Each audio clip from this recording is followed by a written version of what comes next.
Bonjour, c'est Simon Taipier de Whatsoft et aujourd'hui je vais vous parler de la version 18 de MDemon qui vient tout juste de sortir. C'est une version intéressante et je vais m'orienter sur la partie administrateur système de ces nouveaux apports. L'un des premiers changements, c'est au niveau de l'exécutable. Il y a maintenant une unification des différents modules de MDemon. En effet, au préalable, vous aviez un exécutable en 3264 bits du Security Plus, un exécutable en 3264 bits de l'Outlook Connector et un exécutable en 3264 bits du MDemon. Là, l'idée maintenant, c'est qu'on n'avait plus qu'un seul et unique exécutable, et ça, c'est intéressant pour les déploiements, pour éviter des problèmes d'installation. Un autre changement, concerne la sécurité et au niveau des DNS. Donc, c'est un nouveau norme de sécurité qui a été incorporé dans le MDemon qui s'appelle le DNS SEC. Et donc, ça, c'est intéressant parce que ça va fournir une protection supplémentaire contre les attaques de type man in the middle.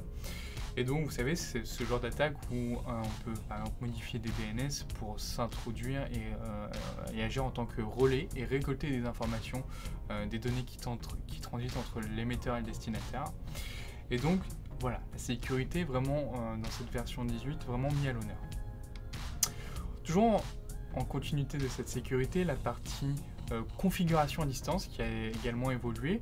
En effet, avec le WebAdmin, vous avez possibilité maintenant d'appliquer des paramètres recommandés. Et ça, c'est intéressant parce que dans MDemon, vous avez beaucoup de possibilités.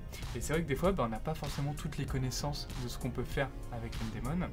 Et donc, savoir où placer le curseur. Et l'idée là avec MDemon, avec cette version 18, c'est que maintenant vous avez des paramètres recommandés qui vous facilitent cette tâche là.